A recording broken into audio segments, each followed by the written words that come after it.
guri ya haɗu. A guri ya haɗu kan ba a magana ba guri magana haɗuwa kan guri ya haɗu kuma insha Allah nan gurin zai musamman carbin nan zai bala'in gi kasan sunan carbin nan firgita jahili Allah ya sani ai za mu bala'i yanzu abin da za a yi yanzu Bilkisu ta ce mun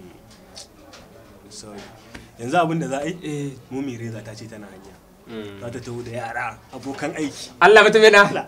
ai za mu lalata wannan fa kace kana nufin ta gama shirya yaran tsab sun gama shiryin komai da komai ta gama shirya su ni da muka magana dauka da wasa kake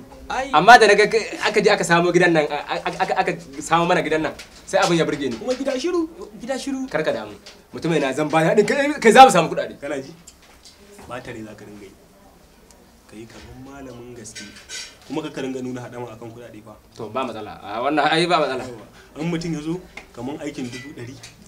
sai ka ce mai za ka ba da 50,000 yanzu in aiki ya tabbata za ka ci ko 50 Allah mutume ka gane to in ka ce mutum zai ci ko 50 zai ga aikin da gaske ne baka damu da kuɗi ba kuma za ba da kuɗin ma wani sayin ka ce da je kuɗin ka in an gama aiki ka zo ka kawo sai ka kaman zai tafi sai ka ce ko da ta kawo saboda aiki ba kuɗi almajirai kaza kamata za a ba su to ka san wannan abun ne ma fa gada ne kawai dai abin da yanzu dai na zama gaye amma dai a jikina